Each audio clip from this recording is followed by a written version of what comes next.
What is self-love and why is it important to be truly confident? Now, you may ask yourself, self-love, what is self-love? Or in the past, why is it important to be fully confident? These two topics interlink here. What I'm going to talk about is self-love. Now, here I am, a big burly man, thinking about self-love, loving myself. Are you kidding me? Seriously? And then confidence. We're talking about confidence. And if you look at any of my other videos, you'll notice that confidence is quite the topic in many of them. But love for a man? Come on, a big guy like me? Really, truly? Self-love, loving myself. If you watch this video to the end, and I implore you to do that, you will get the best tip in this video. But all of these tips, they go to the end tip. So you need to watch what's going on here. Why? Because we need to be aware of ourselves. And that's the first thing about self-love. We need to be aware of where we are within ourselves in order to have confidence to be able to love ourselves. This is a topic that's broached many times by females, but rarely by males. So I'm wondering aloud today about what it is all about with this self-love concept, with this confidence, and to be fully confident while also bringing that love bit right into ourselves. Firstly, if we start each day by telling ourselves something really positive. Now I know that sounds a little bit overcooked. It's a thing that you've heard many times before. It's something that perhaps you've read on a magazine or seen when you've just walked into a shop without even having to actually open up that magazine or book. It's like, be positive and all of this. But there's actually neurological, that is, your brain is telling you things to do this, that in the morning time you must be positive. If you look outside, in general, you have more light in the morning than you would have in the evening, and certainly at night time. That's when we wake. Even if you have a rough night of partying, you're going to generally wake sometime in the morning time. So that's a positive time.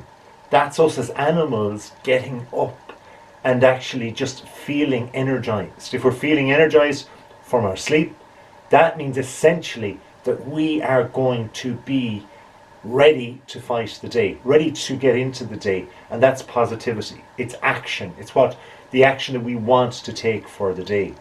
So starting each day by telling yourself something really positive, well, that's talking to yourself. Isn't that crazy?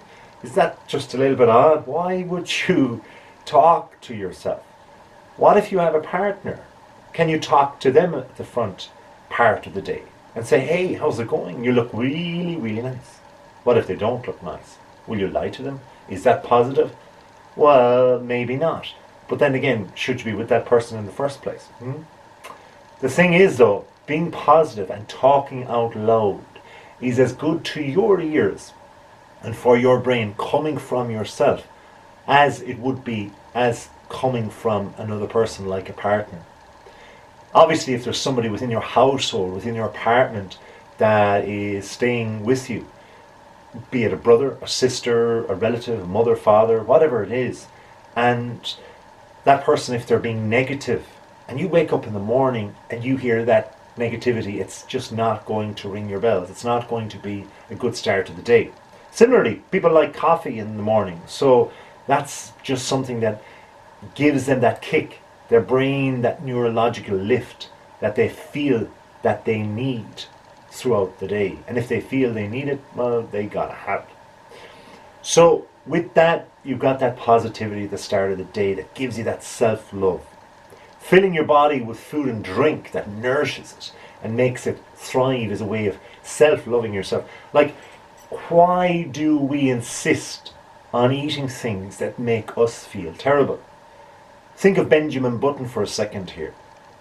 And if Benjamin Button was to be your digestive system, where Benjamin Button, of course, grew as an old man, a decrepit old man, and As he aged, he became a baby. So he had the joys of physical youth when he was an old wise man mentally, and the other way around when he started off his life. He had the physical incapability of his body. But if we think of digestion, how we digest foods that do not agree with ourselves, or drinks that do not agree with ourselves, and that's after we have eaten, why then do we continue to nourish ourselves? And nourish is probably a very positive word, because we're not nourishing ourselves if our body is saying, hey, stop, I'm not digesting this too well. So why are we eating and intaking these foods? Surely after one day of having sickness or feeling bloated or feeling not so up to it, we should have more self-love the next time and eat better and drink better. Fill your body with good nourishment. Move that gorgeous body of yours. Not just now, not just tomorrow, not just what your personal trainer says every other day, every single day. Now, movement is a very large word, and your body is going to get large if you don't use your body. You can use your body for itself or against itself. If you put on lots of weight, if you continue to let that weight be on you, if you continue to become and stay injured when you know you can get better help, you can pay money for a therapist, go get that therapist. Why be injured? Why be stuck in the weight, the excess weight that you are? You need movement. Your body craves it, your brain craves it, your mind, all of you wants it. So this is what self-love, it's giving yourself what you want. You have a gorgeous body, so why not celebrate it? And why compare? Why compare to other people? Why compare to other times? Online dating is famous for knowing that people essentially can put up orchestrated, shall we say, photographs of themselves from a time that has now passed. If a person was a pretty 20-year-old and suddenly they're a not so nice 30-year-old, and they put up pictures of themselves from 10 years before and expect for the would-be dater to think that they are the exact same person and they look completely different or aged, well, maybe they're not really selling themselves as honestly as they should be. It's not fully dishonest, of course, because it is the same person.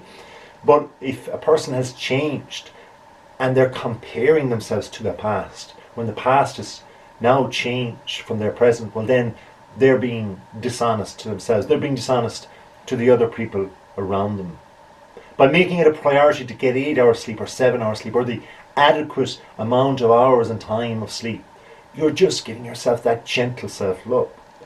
That gentle self-love that you need in order to be the best person that you can be.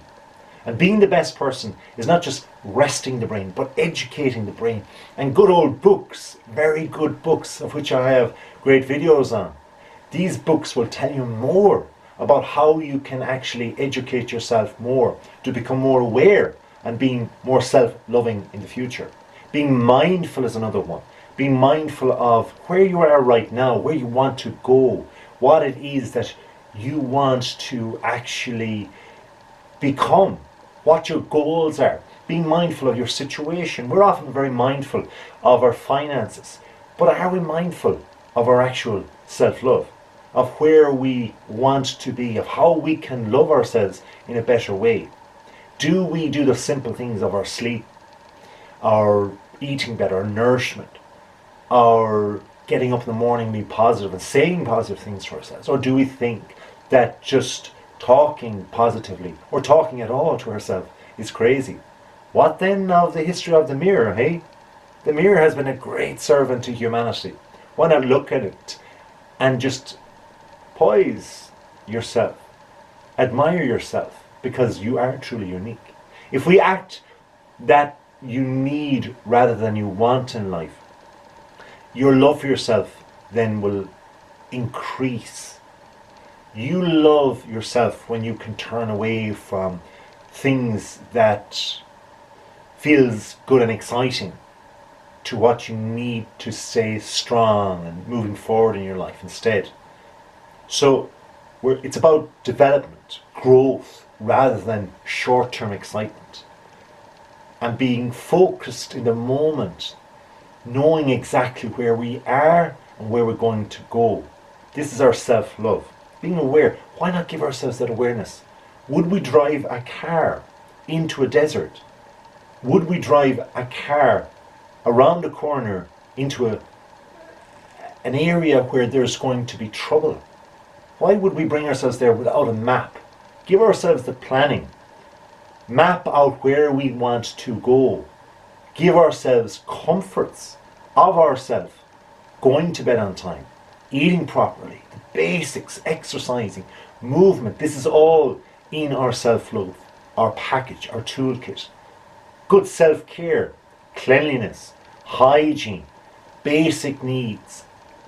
Comparisons with others. Not just about our weight, I mentioned it before, but about other things. About they are better than me because they have more qualifications, or they are better than me because they are actually more, well, they're fitter than me, they're faster than me, they're stronger than me, they're prettier than me. It doesn't matter, they're not you. You can only tell yourself where you want to be, what you want to be in the future. Give yourself that roadmap, that planning, that promise of goodness for your own self-love. So they're the things. You are what you need to be already. You just need to maximize that in order to do, and this is it, this is the most important thing, to do it now. Why wait any longer? You waited so many minutes watching this wonderful video, and I hope you do think it is, because for you I have produced it, and I want to tell you that you are worth your own self-love. So until next time, thanks very much for watching, and if you haven't subscribed, please do. If you have, well, thank you very much. Have a wonderful day.